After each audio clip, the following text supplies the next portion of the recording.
چاش مونږ ټوټل څو رکعاته وي او په کوم وخت کې جایز دی او په کوم وخت کې افضل دی او دغه چاش مونږ څومره فضیلت دی. ګران کتونکو زه به تاسو ته په دغه ویډیو کې دغه څلورو خبرو بیان وکم.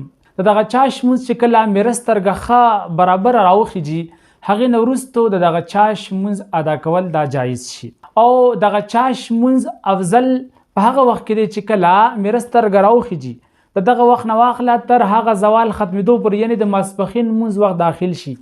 په دغه منځ کې چې کوم وخت دی دغه وخت په منځ باندې 2 ځایه کړه، یعنې چې کله میره سترګه راوخیږي او تر هغه ماسپښین وخت داخلېدو پورې دغه منځ حصې پورې چې وخت تیر شي، مثال کې طور پر میره سترګه چې دی په 5:30 بجې باندې راوختله او د ماسپښین مونځ وخت چې دی هغه په 12:30 بجې باندې داخلېږي، نو اوس دغه چاش مونځ دپاره افضل وخت چې کوم دی هغه 9:30 بجې واخله.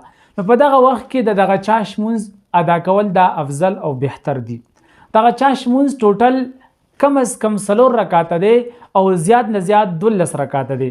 ځکه لکه څرنګه عایشه صدیقه رضی الله تعالی عنها مبارک نه روایت دی او دا حدیث چې مسلم شریف را نقل کړی دی. دغه مبارک فرمایي چې نبی علیه الصلاة والسلام مبارک به د چاش مونځ 4 رکعاته کولو او چې الله جل شانه دته څومره توفیق ورکولو هغومره یې زیاتولو.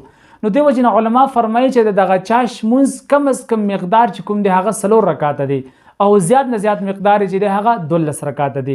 بل حدیث مبارک ته حضرت انس رضی الله تعالی عنه مبارک نه روایت دی.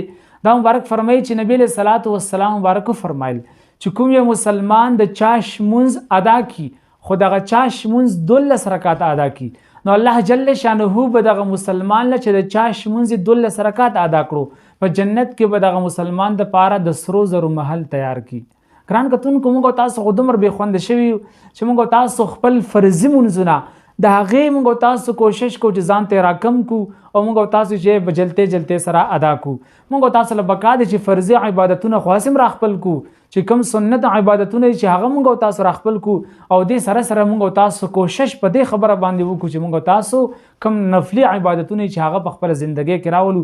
ځکه چې یو انسان یو مرتبه حاصلوي نو هغه په فرضي عبادت سره نشي حاصلولی، هغه چې په نفلي عبادت سره حاصلولی شي. واخر دعوانا ان الحمد لله رب العالمین.